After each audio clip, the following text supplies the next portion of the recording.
पुरानी फिल्मों में हमने देखा है कि अमिताभ बच्चन को भगवान से कुछ मांगना है और जिंदगी भर उसने कुछ नहीं मांगा, तो वो कहाँ जा रहा है? मंदिर जा रहा है। आमिर खान, रिमोटवा खो गया उसका, लौट नहीं पा रहा अपने घर। अब किससे मांगे भाई? भगवान से मांगते हैं चलो। अच्छा, भगवान से मांगते हैं तो कहाँ जाए? भगवान का तो पता ही नहीं है ना कोई। लेकिन हाँ, एक गारंटी है, भगवान कहाँ मिलने वाले हैं? मंदिर में मिलने वाले हैं। तो आज की जो हमारी वीडियो है वो मंदिरों के ऊपर ही है, लेकिन ये वीडियो नहीं है कि भगवान कहाँ मिलेंगे। वीडियो ये है कि मंदिरों का जो निर्माण हुआ है वो कैसे हुआ है, किन किन प्रकार से हुआ है, कौन कौन राजाओं ने कौन से मंदिर बनवाए। तो चलिए आज की वीडियो शुरुआत करते हैं। और मैं अवतार राणा आपका स्वागत करता हूँ हंस वाहिनी क्लासेस से। तो हम बात कर रहे हैं, पहले ये मैप देख लेते हैं। ये जो मैप है भाई, ये भारत का मैप है, सबको पता होगा। अगर मैं यहाँ बात करूँ तो ये नर्मदा नदी है। ठीक, ये है नर्मदा नदी। यहाँ पर है विंध्याचल पर्वत। ये इसलिए बता रहा हूँ। अच्छा, आप सोचो कि भाई भूगोल में, सर इतिहास में भूगोल का क्या काम? तो बड़ा काम है भाई। ये जो नदी है ये कृष्णा नदी है। ठीक है। तो ये जो एरिया है ना, ये डिफाइन करता है कि कौन से मंदिर या कौन से प्रकार के मंदिर कौन सी जगह मिलने वाले हैं। तो ये अगर वो पूरा हिमालय ले लूं, पूरा हिमालय, इधर उड़ीसा का भी एरिया ले लूं, इधर राजस्थान का ले लूं, तो यहाँ पर जो मंदिर बनने वाले हैं ना, वो कौन सी शैली के मिलेंगे? वो है नागर शैली के मंदिर। कौन सी शैली के? ये वाले नागर शैली के मंदिर। ठीक है। ठीक है भाई। उसके नीचे आते हैं, यहाँ पर सीधे हम यहाँ पे आते हैं। ये है कृष्णा नदी। तो कृष्णा नदी से नीचे हम कन्याकुमारी तक अगर जाएंगे तो यहाँ जो मंदिर मिलने वाले हैं वो है कौन से शैली के मंदिर? वो है द्रविड़ शैली के मंदिर। ये वाले। ठीक, ये वाले, ये भी है शायद। ठीक है। ये सॉरी, नहीं नहीं, ठीक है, द्रविड़ शैली के मंदिर। और अगर हम बीच में जाते हैं तो वो कौन सा है आपका? बेसर शैली का मंदिर। यहाँ पर इन दोनों को मिला दिया। किसको? यहाँ से लिया कुछ बढ़िया, यहाँ से लिया कुछ बढ़िया, और एक मिला के बना दी एक नई रेसिपी। हालांकि ये धार्मिक दृष्टि से नहीं बोल रहा हूँ मैं। ठीक। और वो बन गई कौन सी? एक नई रेसिपी, ये वाली, बेसर शैली के मंदिर। ठीक है। ये धर्म के लिए नहीं है भाई, तो मेरी बातों को अन्यथा ना ले। तो ये मतलब इसको मिलाया और इसको मिलाया और बन गया क्या? बेसर। तो ये एरिया डिफाइन कर रहा है भारत का मैप। जैसे यहाँ पे मैंने थोड़ा सा बना रखा है, ये यहाँ पर मैंने इसको गुजरात बनाया है, यहाँ पर मैंने ये बनाया नॉर्थ ईस्ट वगैरह। तो ये फिर से एक बार नर्मदा नदी, यहाँ कृष्णा नदी। ठीक। यहाँ पर जो मंदिर हैं वो आपके द्रविड़ शैली के, यहाँ बेसर शैली के, और इधर उत्तराखंड वगैरह में यहाँ सब कौन सी नागर शैली के मंदिर है। तो तीन शैली के मंदिर हमने देखने हैं आज। ठीक है। चलिए ये सब देख लीजिए जरा, थोड़ा थोड़ा सा इमेज है। अब आगे बढ़ जाते हैं। तो बात सबसे पहले नागर शैली की करते हैं। अच्छा, जो नागर शैली की शुरुआत इसलिए हम कर रहे हैं क्योंकि हम उत्तर भारत से ही स्टार्ट कर रहे हैं। तो उत्तर भारत में जो नागर शैली के मंदिर है ना, ये 5वीं से 6ठी शताब्दी से स्टार्ट हुए, 7 से 10वीं, 11वीं से 13वीं तक बनते रहे और आज भी हमें देखने को मिलते हैं। हमारे गांव के मंदिर की बात मैं नहीं कर रहा हूँ। ठीक, वो तो भाई जैसे मिस्त्री ने सोचा या जैसे हमने सोचा बना के रख दिया, उसको आर्किटेक्चर करने की जरूरत नहीं है। और हमारा जो क्लास है ये हमारी एग्जाम के पॉइंट ऑफ व्यू से या हमारी जानकारी के पॉइंट ऑफ व्यू से है। तो मैंने लिख रखा है कि विंध्याचल, सॉरी, हिमालय से विंध्याचल तक या नर्मदा नदी तक जो मंदिर बनेंगे वो कौन से मंदिर बनेंगे? वो सब नागर शैली के मंदिर बनने वाले हैं। अच्छा, नागर शैली के जो मंदिर है इनकी अगर हम शुरुआत करें तो ऐसा नहीं कि मंदिर सीधे ही से स्टार्ट हो गए। हाँ, लेकिन अगर हम बात करें तो शुरू में मंदिर नहीं थे। जैसे हम हड़प्पा काल देखते हैं, वैदिक काल देखते हैं, तो मंदिर है ही नहीं वहां पर। हाँ, मंदिर जो हमें देखने को मिलेंगे वो बाद में देखने को मिलेंगे। अच्छा, पहले जो मंदिर बनेंगे वो इतने प्रॉपर पत्थर वाले नहीं होंगे, लकड़ी वकड़ी के होंगे। उनमें शिखर नहीं होगा। जैसे हमारे घर के जो छत है ना, वैसे सपाट लेंटर डाल दिया जाएगा। उसमें लेंटर तो नहीं पड़ रहा लेकिन छत सपाट होगी। लेकिन अब जो मंदिर बनेगा उसमें क्या होगा? शिखर होगा, चोटी होगी। और इस चोटी की शुरुआत जो मानी जाती है वो मानी जाती है दशावतार के मंदिर से। ये देखिए, बड़ा अच्छा है एग्जाम के लिए। दशावतार का मंदिर गुप्तकालीन है, जो ललितपुर देवगढ़ में स्थित है। इसका निर्माण 6वीं शताब्दी में हुआ है और यही शिखर युक्त पहला मंदिर है। और माना जाता है कि नागर शैली यही वाला, अब जो शिखर टूट चुका है, नागर शैली की शुरुआत जो है वो यहीं से स्टार्ट हुई है। और आज फेमस फेमस बड़े सुंदर सुंदर, मैंने कहा राम आएंगे, ठीक है, तो राम मंदिर भी जो है वो इसी शैली से बना है क्योंकि वो भी उत्तर भारत में है भैया। हाँ, तो ठीक है।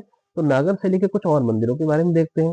जैसे मैं कह रहा हूँ कि जो फेमस मंदिर, बहुत सारे मंदिर हैं। हाँ, तो जैसे मैंने कहा कोणार्क का सूर्य मंदिर, जिसे ब्लैक पैगोडा भी कहा जाता है, जैसे पूर्वी गंग वंश के नरसिंह देव प्रथम ने उड़ीसा में बनवाया। ये सूर्यदेव को समर्पित है और इसमें 7 घोड़े 24 पहिए के रथ को खींच रहे हैं, जिसे यूनेस्को की लिस्ट में या यूनेस्को की धरोहर में 1984 को क्या कर दिया गया, शामिल कर दिया गया। तो ये है कोणार्क का सूर्य मंदिर। ठीक, अब फिर हम बात करते हैं अगला। भाई भाई जैसे ये कैसे छूट सकता है इस लिस्ट से, बड़ा सुंदर मंदिर है मेरा, बहुत, ये सब देखने का मन है मेरा, सब सब ठीक। तो धार्मिक दृष्टि से भी थोड़ा सा, लेकिन आर्किटेक्चर दृष्टि से ज्यादा। ठीक, तो बात करते हैं कंदरिया महादेव का मंदिर। ये खजुराहो के मंदिर समूहों में सबसे बड़ा मंदिर है, जिसे 1986 में यूनेस्को की लिस्ट में शामिल कर लिया गया। अच्छा, इसे बनवा कौन रहा है? चंदेल वंश के विद्याधर राजा। अच्छा, खजुराहो जो है मंदिरों का एक समूह है, एक मंदिर नहीं है। जैसे मैंने कहा ना जागेश्वर धाम, जागेश्वर धाम में बहुत सारे मंदिर हैं। वो सब के सब कौन सी शैली के हैं? नागर शैली के हैं। उत्तराखंड के मंदिर नागर शैली के हैं, जितने भी प्रसिद्ध मंदिर हैं। तो उन मंदिरों में एक समूह है। ठीक, तो ऐसे ही यहाँ पे खजुराहो में एक समूह है, जहाँ सबसे बड़ा मंदिर है वो कौन है? यही वाला, ये। अच्छा, इसकी खास बात, इसका मतलब इन मंदिरों की खास बात क्या है कि इनका शिखर होता है, सब में शिखर है भाई, शिखर। ठीक, शिखर इसका टूट चुका है, ये शिखर है। शिखर में देख रहे हैं आप, चक्र जैसा ये रखा पड़ा है। ठीक, यही है आपका कौन? आमलक। ठीक, शिखर आमलक है। और उसके ऊपर रखा रहेगा कलश। जैसे हमारे यहाँ कलश यात्रा निकलती है भैया, तो कलश रखा पड़ा है। कलश पवित्रता का सूचक है, जिसके ऊपर लहराएगी पताखा, झंडा लहराएगा। ठीक, आप देख लेना राम मंदिर की इमेज, मैंने कैप्चर नहीं किया है। तो यहाँ पर पताखा लहराएगी। ठीक, तो ये इसकी खास बात है। आमलक वगैरह इसमें रहेगा, सबसे ऊपर कलश रहेगा, फिर उसमें पताखा लहराएगी। गर्भगृह का मतलब ये हर मंदिर में रहेगा। गर्भगृह वो स्थान है जहाँ भगवान रहेंगे, यह हमने स्थापित कर दिया है। मंदिर का सबसे भीतरी कॉर्नर, भीतरी हिस्सा, जहाँ खिड़की वगैरह नहीं होगी, अंधेरा सा होगा। ठीक है, वो है गर्भगृह। अच्छा ठीक है, ये हमारी बात होगी। अच्छा, नागर शैली के बहुत सारे मंदिर है, कुछ एग्जाम्पल और दे देता हूँ। जैसे गुजरात में मोढेरा का मंदिर है, ये सूर्य भगवान को समर्पित है। उड़ीसा में लिंगराज का मंदिर है। दिलवाड़ा का जैन मंदिर है, जो कि भैया चालुक्य वंश के विमल शाह ने बनवाया। और फिर उत्तराखंड के बहुत सारे मंदिर हैं। चलिए आगे बढ़ते हैं, अब बात करते हैं, सीधे साउथ चलते हैं। यहाँ आए हम कृष्णा नदी के नीचे। ठीक, ये थोड़ा सा गोदावरी मिक्स कर दिया मैंने, ऐसे मान लेते हैं। हाँ, ये यहाँ पे गोदावरी आनी चाहिए। तो कृष्णा के नीचे चले गए यहाँ तक।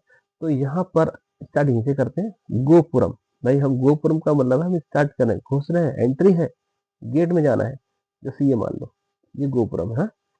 ये मंदिर में जाने के लिए प्रवेश द्वार है, वही गोपुरम कहलाएगा। विमान, इसका शिखर ऐसा है भाई, मीनाक्षी मंदिर है ये। ठीक है, ये ये शिखर है, तो ये जो है ये विमान कहलाएंगे। ठीक, इसमें और साथ में प्रांगण। प्रांगण जैसे कि भाई मंदिर का एक एरिया होगा जिसमें आप प्रवेश करोगे, तो ये प्रांगण कहलाएगा। हाँ, तो ये जो मंदिर है ये द्रविड़ शैली के मंदिर है, जिनकी शुरुआत कौन करा रहा है?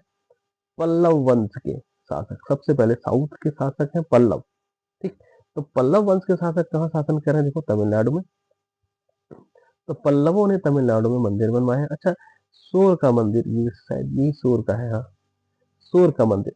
तो सोर का मंदिर पहला मंदिर है ऐसा, पेपर में पूछा जाता है, पल्लवों ने बनवाया है सोर का मंदिर। ठीक है।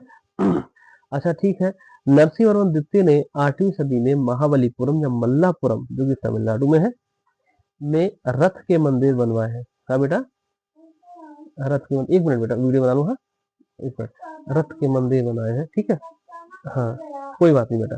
हाँ, तो रथ के मंदिर बनवाए। ठीक है, जिसमें 5 रथ के मंदिर हैं, जिसमें युधिष्ठिर, भीम, अर्जुन, नकुल, सहदेव और द्रौपदी माता, जिसमें द्रौपदी रथ जो है सबसे छोटा है। अच्छा, बीच बीच में बच्चे की आवाज आ जा रही है, क्योंकि ये सब अनकट वीडियो है और मेरे को अभी एडिट वेडिट करना ज्यादा आता नहीं है, तो ऐसे ही डाल दूंगा मैं। ठीक है, ठीक है, आगे बढ़ते हैं। तो है चोल। तो सबसे पहले पल्लवों ने स्टार्ट करा, चोल ने उसको टॉप पर पहुंचा दिया। कहाँ पर पहुंचा दिया?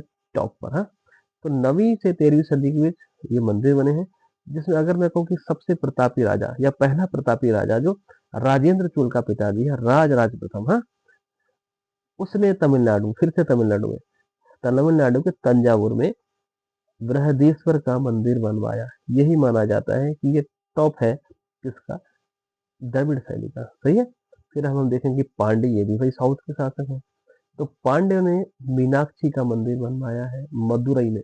ये भी तमिलनाडु में। तो सारे मंदिर देखा जाए तो तमिलनाडु में दिख रहे हैं हमें। ये सब भी याद रखना है भाई, हाँ, कि मदुरई में मीनाक्षी मंदिर कहाँ है, मदुरई में, ठीक है, तंजावुर में बृहदेश्वर का मंदिर है, मल्लापुरम में आपकी पल्लवों के मंदिर है। बिल्कुल साउथ की हिस्ट्री है, बिल्कुल बच्चे से पढ़ना है। और फिर हम बात करते हैं विजयनगर, लास्ट हम देखेंगे विजयनगर। इसके बाद माना जाता है कि फिर इतने अच्छे मंदिर नहीं बन पाएंगे। अच्छा, विजयनगर में सबसे शक्तिशाली है वो कौन है? वो है कृष्णदेव राय। ठीक, इसकी क्लास हम बाद में देख लेंगे। तो इन्होंने हम्पी के मंदिर बनवाए हैं कर्नाटक में। ये कर्नाटक है, ठीक, ये कौन है? कर्नाटक। ठीक है, ये है जैसे हम्पी का मंदिर, सही है। चलिए आगे बढ़ते हैं। अब बात करते हैं, इन दोनों को मिला दिया जाए, फ्यूजन कर दिया जाए तो बेसर शैली का निर्माण होगा। तो भाई बीच का एरिया रह गया जैसे ये, यहाँ से ऊपर नागर, यहाँ पे नीचे द्रविड़, और यहाँ बेसर। तो इस इलाके में आपको बेसर शैली मिलेगी। देखिए, विंध्याचल से कृष्णा नदी के बीच, ठीक। और इसमें जो बेस होगा वो कौन सा होगा? तारा के आकार का माना जाता है। इसको जो डेवलप करने वाले हैं वो चालुक्य है, राष्ट्रकूट है और होयसल है। तो राष्ट्रकूट का जो मंदिर है, जैसे कि एलोरा की गुफाएं किसने बनवाई? तो राष्ट्रकूटों ने बनवाई हैं। और वहां पर जो प्रसिद्ध मंदिर है कैलाशनाथ का मंदिर, वो कौन बनवा रहा है? तो वो बनवा रहा है कृष्ण प्रथम, राष्ट्रकूट, ठीक है। और महाराष्ट्र के औरंगाबाद में कौन सी गुफाएं हैं? एलोरा की, ठीक है, अजंता की भी हैं। अच्छा, ये एकात्मक मंदिर है। एकात्मक का मतलब कि एक ही अस्म है, एक ही पत्थर को काट काट के बनाया है। तो ये हमारी तीनों शैलियां हो गई। अच्छा, फिर एक बात करते हैं कि एक क्वेश्चन है जो हालांकि शायद आया नहीं है, कि सबसे ज्यादा दीर्घजीवी इन तीनों में शैली कौन सी है मंदिर निर्माण की, है? तो हम भारत का मैं ठीक से नहीं बना पाता हूँ, मैं ऐसे ही बना दिया मतलब, हाँ। तो मैं कह रहा हूँ कि सबसे ज्यादा दीर्घजीवी, अच्छा, जो जितने भी आपके आक्रमणकारी हैं, यहाँ चलते हैं, ठीक। जितने भी आक्रमणकारी हैं वो आए हैं इधर से, भारत में, ठीक। तो ये मोस्टली दिल्ली के आसपास रहेंगे, साउथ जा पाएंगे बहुत कम। तो साउथ जो है मुस्लिम आक्रमणकारियों से क्या है, अछूता रहेगा। और इसीलिए ये जो द्रविड़ शैली, ये दीर्घजीवी है इन तीनों शैलियों में। क्योंकि यहाँ तक पहुंचने के लिए उन्हें पहुंच ही नहीं पाए, जाहिर सी बात है। और यहाँ पर पहुंचे नहीं तो मंदिर नहीं तोड़ पाए। और इसीलिए ये शैली जो है, द्रविड़ शैली है, ये दीर्घजीवी है मुकाबले नागर और कहे के बेसर के। तो चलिए आज की वीडियो भाई यही समाप्त करता हूँ। धन्यवाद। और बाकी भाई वीडियो का प्रचार प्रसार कर देना थोड़ा, ठीक है। धन्यवाद जी।